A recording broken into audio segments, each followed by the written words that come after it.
never rests. Careless in the sky. What a thrilling time to be alive. What a time to be alive on Georgia-Alabama week. And we have officially turned the page there. It's the Georgia Show, presented to you by DawgsHQ. I'm Jake Roos, Jake Rowe, and Rusty Mansell hanging out with you tonight. The boys are back in town, and we got a big one on the way on Saturday. No question about it. It is the one I think everybody's been waiting for. And by the way, we've got a lot of people already checking in. Fort O in the house, Forsyth, Georgia, Salt Springs, Florida, Sylvester, Georgia. Love to see you guys. Thank you so much for checking us out and hanging out with us on your Sunday evening. We so appreciate that. Guys, like I said, this is a big one, and we're celebrating at Redstone this weekend. You can come out, hang out with the DawgsHQ crew. Rusty and Jake be on site at Redstone. 10:30, we will go live from Redstone. Jake, you can go out and watch him fight the tent. Got my hat ready, everything. I'm ready to roll. Oh, is that the big hat? That's the big hat, man. I'm ready to roll. You got with Brian Robinson. He knows a guy who makes big hats. Yeah. Come see us out at Redstone, though, this weekend. Be a great time, man. Get all your tailgating taken care of. Great food, pre-made food, something for the grill if you need to throw that on when you get into town. Cold beverages, they got those too, man. You get you covered on all things. And look, mix in a water on Saturday. It's a long day. Pace yourself. You're going to want to get out and hang out with Redstone. Also, too, speaking of upcoming events, Whataburger coming to town for Georgia, Kentucky. You can get in and hang out with the Whataburger food truck. They do a tremendous burger, and if you've seen the lines, anytime that a Whataburger goes in, you know. All right, so get over, mark it down. That's Kentucky weekend. We got something for you almost every weekend, man. It's going to be a really, really busy couple of weeks here for the Georgia Bulldogs and for DawgsHQ. So a lot of chances to hang out with us. Come chill, man. Have a good time. Boys, look, let's dive right in. Like I said, the page has been turned. Bye week is over. Game week is here. Georgia hosting Alabama for the first time in 10 years in Sanford Stadium. A much anticipated game for many, many, many reasons. And that probably starts with the fact that Georgia would love to get the monkey off of the back that has been Alabama to this point. Rusty, let's just dive in on it early on, man. How you feeling about this matchup for the Georgia Bulldogs as it stands today? Well, I mean, they got a great opportunity to win this game. You know, obviously, this is a game I haven't shied away from it. You know, this is a game that Georgia needs to win. They need to win this one to kind of get some momentum in that series. Now, the last 10 games, Georgia's 1-9 against Alabama. So that tells you how, you know, which way this series has went. You can talk about some of the tough losses. You can talk about second 26. You can talk about last year. You can talk about SEC championship and the Tyler Simmons call. You can talk about all those things. But the reality is they're 1-9 in the last 10 games, and it's something that, you know, it's a prideful game, and it's a great opportunity for Georgia. We're going to dig in this thing all week, but I think having them at home in Athens, you know, bye week, you know, kind of where this early – I said this last 2 weeks ago. We're going to kind of know where Georgia is at the end of September. Got some really good questions answered at Knoxville, opened up a few more questions in Knoxville. But, you know, you come out there with a win, and we'll see if Georgia can go undefeated in September, which would be a huge deal to start what I would think the middle part of the season. Absolutely. Jake Rowe, it's Sunday. Alabama's headed to town this weekend. How are you feeling about it?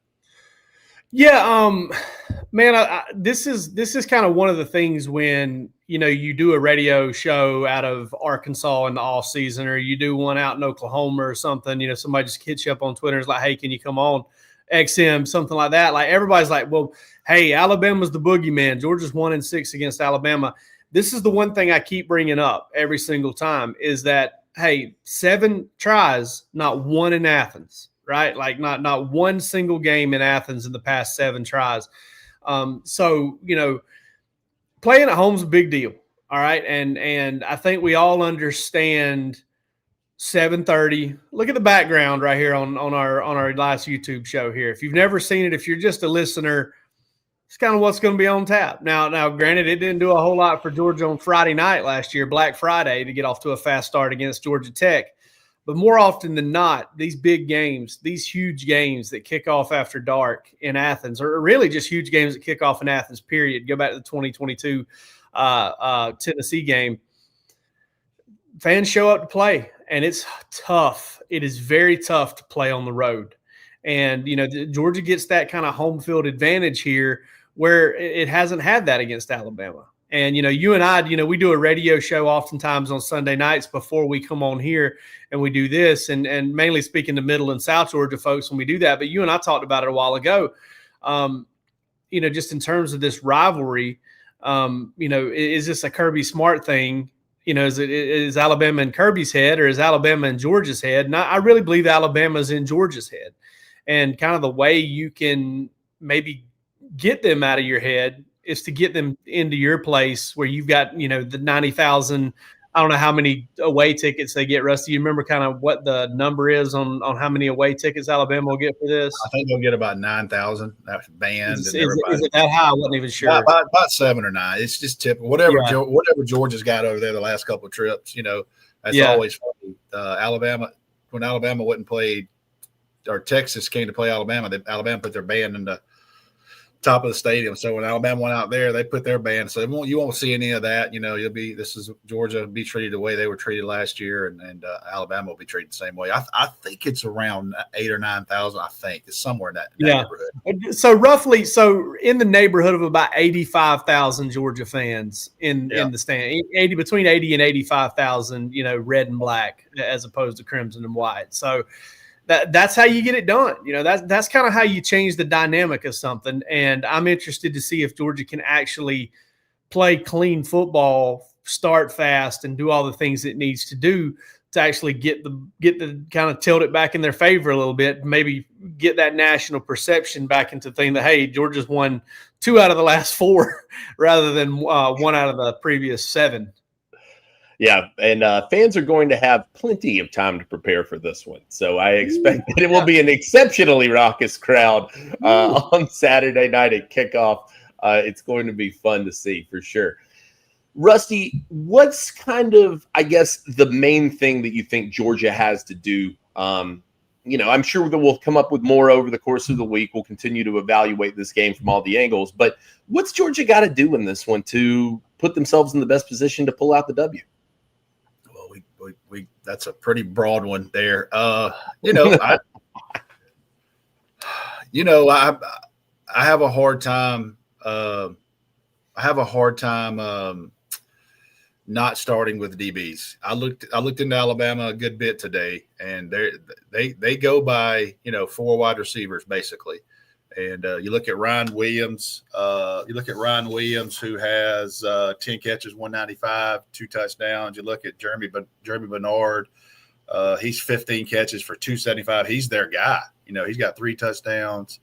Isaiah Horton and Latsir Brooks. And after that, it's kind of a drop off. But I do think, they're 4 deep at wide receiver. They got a better wide receiver group than Tennessee does. Now it's a little bit different offense. They're going to be a little bit more pro style, but they're going to take shots at DBs. And, Georgia's going to have to make a play or 2 there. You can't get bombed on in this game like this. And certainly they're going to take shots one-on-one. You just got to be there and you got to make the play. And if you do it a couple of times, that's the difference in this. If they throw a couple of those deep balls and one gets picked or both of them get knocked down, you don't go to the well too much, because those are not great odds on those kind of plays. So it'll be interesting to see. Also, I think Jake hit a good point about Alabama not playing in Athens. I mean, it's ironic. 6 years ago today, which is crazy, Notre Dame played in Athens. I still remember that like it was 2 years ago. Yeah. 6 years, boys. That's how fast time went. But that place was electric that night, and it was rowdy from the time they got in that stadium to the time it was over with. It was loud, and I expect Sanford Stadium Saturday night to be, it's tough to play on the road. And these fans, specifically this team, this game, I expect Sanford to be rocking. Jake, you mentioned on the radio when we were talking earlier today that one of the keys in your mind was coming out and getting off to a fast start for the Georgia Bulldogs. How crucial is that in terms of keeping the crowd in this thing, man? Because I could see a lot of people going, woe is me, if Alabama comes out and is able to kind of move down the field in even the similar way to what Tennessee did last week. Here's the thing about that. I saw last year's Alabama game. I saw the Georgia Tech game. I saw the Tennessee game. That doesn't worry me about Georgia getting knocked out of the football game because, Ole Miss was able to kind of keep Georgia at bay in Oxford last year, but it wasn't for lack of trying or effort or opportunities. Georgia just couldn't quite make the play to get themselves back in it. That comeback last year at Alabama was incredible. I mean, 28-0. You actually come back and I take, what was it, a 34-33 lead with just a couple, with like a couple minutes left, and then Alabama gets it all back in one fell swoop. Tennessee this past year, so many different opportunities last year when you kind of look at Georgia digging themselves a hole. I just think that Georgia's gotten off to fast starts against Alabama before. 2017, 2018, 2020, 2021 SEC championship game, 2023 SEC championship game. I think bloodying Alabama's nose early means a lot more when you play at home. Because then that crowd gets really now I say that to say Alabama jumped out 28-0 last year, almost got out to too big of a lead and relaxed a little bit on Georgia. But I think if Georgia can get out to that kind of start in this game, it will benefit them a lot more than it did in those previous games. Now, another thing you point to too, first three opportunities, 2017, 2018, 2020, Alabama had the more talented roster. Like just bar none. Alabama was the more talented football team in those games. But, now, I would say Georgia's got a little bit more talent. Georgia's favored right now by 4.5 by BetMGM. So, I suspect that if Georgia can get off to a quick start, score on that opening drive, throw the first punch and land it, that'll really get the crowd into it, and then it'll cause some problems for Alabama at that point. I'm with you. I think that could be crucial in this game. Like I said, keeping them in it. I could see that mentality from some people of like, oh boy, here it goes again. And it's so to me, I agree completely. It's crucial to do that. And I agree with you, Rusty. I said that on the radio earlier. To me, it's about, I think CB2 is the guy that I'm watching most in this game. I think that, and I'm not, if you go back and do the X's and O's like Jake Rowe did last week, you see that it wasn't all on Ellis Robinson or Daniel Harris at the end of the day. But I guarantee you Alabama's looking at that film and saying, this is where we can maybe exploit some things. Yeah, they're going to take shots. I mean, and again, they're 4 wide, I believe, and they're really top heavy with those two. And obviously what Ryan Williams did last year against Georgia, and kind of that was, he had that game, and he really has it. He's been, he's been good, but that was like his. That was his national game. People were telling he was going to win the Heisman after that. And, he's still a good player. Sometimes he hasn't put up all the and he had a concussion, so he's out a little bit here and there. But, they're going to take some shots with him and with who are CB2 and safety. I mean, yeah, they're going to attack Georgia defensively. But, I do think that in years past, Alabama had a better run game. They still got a good run game, but I don't think that would worry me as much as far as them passing and all that. You see Ty Simpson, and they really struggled against Florida State, obviously, but you look at his stats, and he still has 7 touchdowns, no interceptions, so he hadn't turned the ball over. But this is a different environment. No offense to Florida State, but what they're walking into Saturday night is large as it gets, and it will be a rowdy as you'll ever play in so far for sure. Nobody benefits from a home crowd more than a defensive front. Yeah. And Georgia needs to get as much as they possibly can out of that, both from stopping the run and rushing the passer. Because I don't anticipate Alabama. And honestly, I think if you were to really dig into it and figure out, and we're going to get into this in a minute, but if you really get in and dig into kind of what Alabama's been able to do on the road or not do on the road, it's been an inability to run the football. And so I don't see them rolling into Athens and winning this game if they can't really run the football. That's fair. I think that's completely fair. And also, too, we will get into that on the next piece here. Sunheist.com, though, the place to go. Go load up with some nice shades for yourself. Tons of customization options, free shipping on orders over $65, and free returns. So try them on, see if you like them. I bet you will. And get yourself a pair of Sunheist today. You can build them in a number of different frames, different lenses, etc. Code DawgsHQ20. DAWGSHQ20, 20% off your purchase. And that's not just the first time, that's every time. So get over and hang out with them. Also, it's Modelo season, as you are probably aware of this weekend. Go get yourself a 12-pack of cold Modelos to get geared up for this game. Super refreshing, super light, easy drinking, and the official beer of the CFP. So go get yourself a Modelo for this weekend. How about them dogs? How about a Modelo? And myperfectfranchise.net, our friends Andy Ludicky and the team over there. We want to give a quick shout out to them as well. They do a great job. Look, if you're looking to change up your business life, your personal life, and get some more time for yourself running a business that you care about, get with myperfectfranchise.net. They've got a number of opportunities for you, and they are the experts in the field. Get with them. Their services 100% free to you. Nothing to lose. Andy Ludicky and myperfectfranchise.net, the team to connect with. All right. You mentioned, you kind of teased this one up for us, Rowe. What to make of Bama's record away from home? Now, I also want to roll this in because there was a comment made up here, and I believe it was Coach Eggleston checked in, and he said Alabama has no good wins. And I think there's probably something to be said for that right now. Georgia owns the better win, certainly, in the Tennessee win.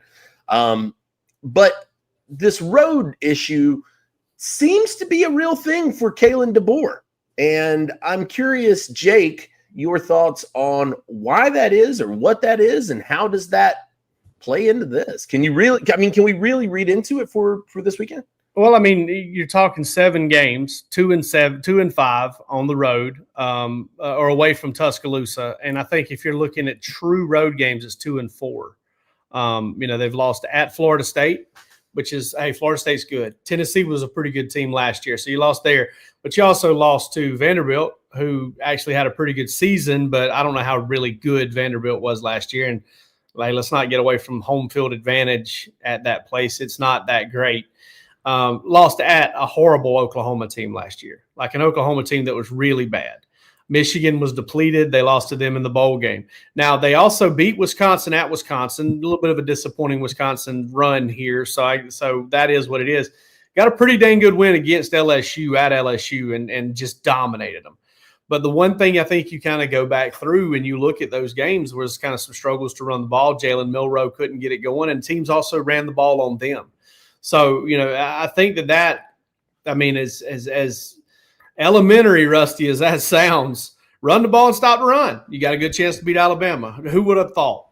So that's just kind of the way I look at it. Yep. And, I think Percy Johnson makes a comment kind of in that realm for me. It's just a mental thing. Georgia's they need to get over this hump. You know what I mean? And I think it's you can, and these are big boy athletes, but at some point, you got to win one of these. You got to fit, and if Georgia can get by Alabama, I don't say they're set up for the rest of the year, but that's a big hurdle they kind of tuck away, and now you go to work on the rest of your schedule. But this is a game that they know they hear questions about. They're going to hear this thing all week. Kirby Smart's going to hear it all week. He's going to hear it Friday when he's on ESPN. He's going to hear it with SEC Nation. They're going to hear it, that record. To stop that, you have to win this game, and you have to get by this team and stopping the run and seeing if you can get home and see if you can let this crowd help you is a big deal. Yeah. Oh, no, it's going to be huge. And like you said, Jake, that inability to run away from home has been really crucial in this. And I don't know, is, the same question that we're asking, I guess, about Kirby Smart, and is this like a mental thing for him with Alabama? I think you could probably quite fairly ask that question about Alabama playing away from home right now. Is there something kind of in their head about that experience. And I don't think you'd be real off base to suggest that there might be. I want to read something off to you here real quick. Losing at Tennessee last year, 34 carries for 75 yards, Alabama. 30 carries for 70 yards at Oklahoma. 21 carries for 84 yards. You're averaging 4 a carry there, but you only got 84 yards on the ground against Vanderbilt. Then earlier this year against Florida State, 29 carries, 87 yards. They haven't reached 90 yards rushing in a true road game loss. It's under Kalen DeBoer. That's been a big reason, why they haven't been able to get it going. And then you turn around, Oklahoma was able to find success against them on the ground. Diego Pavia kind of ran it around a little bit. Can Georgia kind of get Gunner moving in this game at home in that situation? But there's another thing kind of at play here too, and I don't want to make too much of it because obviously you're talking about Marshall and Austin Peay. Gunner's been significantly better away from Sanford Stadium in a very small sample size than he's actually been at Sanford Stadium. I mean, he was awesome at Tennessee. He wasn't great in the Sugar Bowl against Notre Dame, but he was cutting it loose and playing kind of carefree, I thought, winning level football. Also, it seems like Gunner plays better when he was getting his teeth knocked in because he actually played better in the Sugar Bowl and against Tennessee than he did against those other teams when Georgia sorted its protection issues out. So there may be something oxymoronic about that, but I don't think there's as much to think about there with Gunner as there is when you're talking about an entire football team. And again, it goes back to that defensive front, and the biggest beneficiary of playing at home is that defensive front because you get that offensive line has to turn its head inside, look at a snap count. And you're not able to hear any kind of, audible cue of when that snap comes, and you're not really in sync as an offensive line. Man, that can really put that defensive line at an advantage. It certainly takes away any advantage the offensive line has in terms of knowing the snap count and things of that nature. No question about it. And speaking of thinking ahead to this weekend, it's going to be a massive one on the recruiting front. The Georgia Bulldogs probably, I don't know, Rusty, if it's fair to say this will be the biggest one because you've got Texas too, and they're probably going to be comparable in terms of just star power at these. But there's not really much of a question in my mind. This is the game of the week nationally if you are a top recruit. College Game Day doesn't agree with me, I guess, but but Georgia set to host some of the nation's best this weekend. Any names early on that you've got circled, Rusty? No, and really, and because I know this is going to be a who's who. So as the week goes on, expect all the commits, expect all the DJ Jacobs, the 2027 5-star that I saw Friday night play for Blessed Trinity. You're going to see a lot of players in town. The best thing for a night game is you start getting people that could travel. So there'll be some kids that have come in out of state that will land, Saturday morning or land around lunch and still get there. So, as we dig into that list, and we'll probably put our first list out, I would say Wednesday morning, and we'll just start adding. But I've been doing this long enough to know all three of us have covered recruiting at one time. I've been doing this long enough to know that will be a who's who. There will be players committed elsewhere that will be there, and it's a great opportunity for Georgia to kind of showcase their program, their environment. This is why you come to Georgia. I expect it to be as strong as anything. I'm sure Texas, obviously will be another game too, but yeah, this will be a who's who in the recruiting world. No, yeah, it's going to be stupid this weekend. One thing that will come from this, though, Rusty, and we've talked about this, is you'll know one thing. The only thing we'll know come Sunday, win or lose, draw, whatever, is we'll know exactly who Georgia's still trying to flip in this 2026 class. Yeah. That'll be evident by the time Jeremy Johnson rolls down there with that camera and starts picking off faces that are in the stands for in that recruiting section. Yep. That's and I'll say this: they went and saw appreciate it, Tony. I do have a cold. I sound worse than I am, but I do have a cold. I don't know where the hell it came from. I woke up Friday morning like, what in the hell's going on? So I kind of mute here. Georgia did go see a committed elsewhere prospect in the 26 class on Friday, and I don't think the prospect wants it out, but there's some of that going on, and there will be some 26 there. There'll be some 26 kids committed other places that will definitely be there. And you'll kind of know there's still communication going on there. And, it's always those ones where, we don't know about it. And then that kid shows up, and then that site hits us up and goes, "Hey, y'all heard anything about our, this kid come in?" We're like, "No, we just saw him at the game tonight," so it's one of those deals. Yeah, we end up yelling at each other behind the scenes. Why didn't you give me a heads up? Yeah. Get the story together. Write it down. Yep. It's always fun. And look, it's like I said, it's going to be star-studded. I'm sure they'll break out the celebrities. Maybe, hell, Jordan Davis may run all the way back to Athens after that return kick. Man, did you see that? That was unbelievable. Unbelievable. If you haven't watched that, go look it up. Did they ever have the angle where you could kind of see how fast he was traveling? Like, they ever have the angle that gave you a good look? Because the only thing I ever saw was the end zone, and all I saw was number 90 booking it. And I know he can move, but I want to see. It's fun to see how that big move. So they said the GPS number on it was over 18 miles an hour. 18.59, the fastest player over 330 since 2017. I'd like to see who that damn player was. But, man, and Jalen Carter had blocked the kick earlier in the game.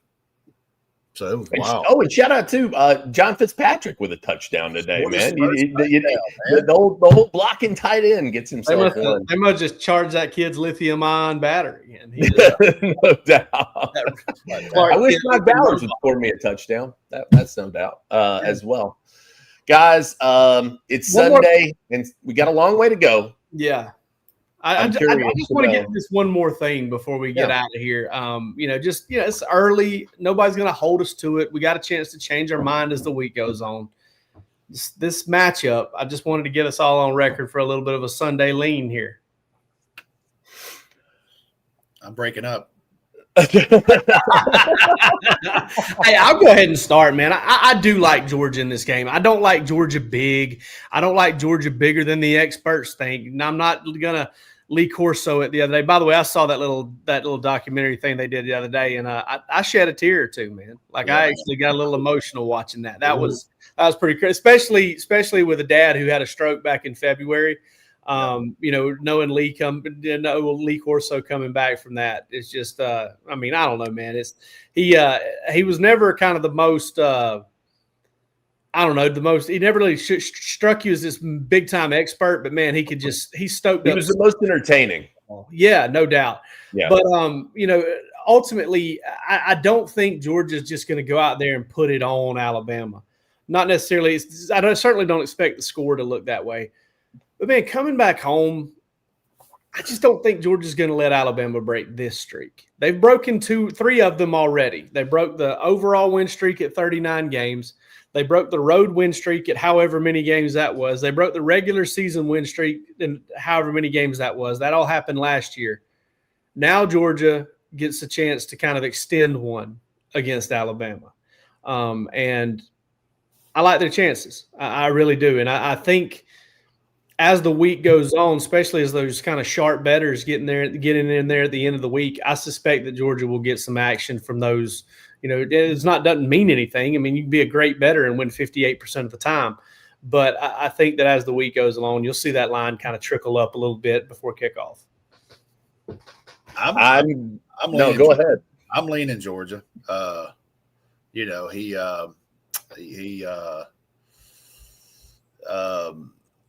33 games in a row. It's been a tough place to play. And, I just think that I think this is I'm leaning Georgia. This game could go either way. We're going to talk about it all week. This is a grown-ass man game. Don't beat around the bush with it. Both programs need it in every possible way. I do think if Alabama loses this game, they finished September with 2 losses. You know what I mean? So they have not much wiggle room to get to their ultimate goal. But got 8 straight games with their backs against the wall at that point. Yeah. If Georgia were to lose this game, it would suck. But they still have plenty of opportunity to get to where they want to go. So I just think that there's a lot of pressure on both teams. But Georgia, for the streak-wise, and Alabama, they can't take another loss. So. I think Britton Clark. I think I saw Britton Clark on Friday. I think I met him on Friday at Blessed Trinity. and yes, they saw Kirby Friday night. So yeah, he was relaxed. He was having a good time, cutting it up, and was trying to film me while I was on TV. So I don't know what he was. He was having a good time with seeing me on TV standing behind. That's a little distraction when your damn coach is there making fun of your game day set. So, but we had a good time. Bruce, good to meet you, man. I think he's an Eagles fan. He's a member of DawgsHQ. So appreciate you introducing yourself. His daughter had a Fly Eagles Fly shirt on, so she's all in on the Philly Dogs. So hell of a day for those guys. But appreciate you introducing yourself the other night. It's Sunday, and I'm going to say that I'm going to say what I said against Tennessee. To me, a lot of people were, saying, "Oh, this Tennessee team, whatever," and Tennessee got close. Don't get me wrong. Georgia's just got to prove it to me that they can do it before I can start picking that way. That's ultimately where I land with it. I'm not saying that Georgia can't win this game, and I'm not saying Georgia won't win this game, but I have a hard time picking Georgia to win this game until they're able to get over that hump. A wise man once said, is it worse to have an elephant on your back than a monkey? I believe he asked Jeremy Pruitt that one time. And shout out to Bo Page. We miss you, buddy. And but it's a big. This is an undertaking, and the pressure is on Georgia. There's absolutely pressure on Alabama for all the reasons you guys mentioned as well. But we all know what the narrative will be coming out of this if Georgia loses this game. And so last question there, Samuel Burson. Y'all want to answer that one? Oh, yeah. Will DawgsHQ be at Redstone Saturday? Yes, we will. 10:30, you can be out for the show. Come watch Jake fight the tent and put it up while he puts it up. But like I said, I plan on getting in a fight with a biscuit too. So yeah, I may change things up. I may change my mind by the time game picks go in, but I think that I want to see Georgia do it. Chris says they've shown you they can do it in the NC, so it's not exactly the same as Tennessee. One we're in is proving it can happen. I don't disagree with that necessarily, but Georgia has had this has been the boogeyman, like I said. So and also too, an old friend of mine once said, "Look, just pick against them, and if they win, then nobody will be upset." It's kind of hedging your bets a little bit. Hey, the number one thing I can guarantee both of you, more than anything else, more than the sun will come up. If they lose this game, my man Chris has nailed it right here. Oh man, fans will be claiming the world is ending and the season. It'll take a little while to get over that. By the end of the next bye week, they'll be over it. But yeah, if Georgia finds a way to lose this game on Saturday, it won't be pretty for us over at DawgsHQ. But I guarantee you one thing: we'll be there. We'll be there. Yep. Yeah, come hang out with the Whipping Boys. Either way, we'll be over there to take all your comments, all your questions. Guys, big week on tap. Huge. We got you covered wire to wire on everything. Recruiting, team, all of it. We'll be back with you this week for another edition of the Georgia Show for sure. And we can't wait to continue to break this one down. Get over, hang out on the boards with us over at the Dog Walk at DawgsHQ as well. Big one here. Let's do it. Hop on in. We'll see you soon.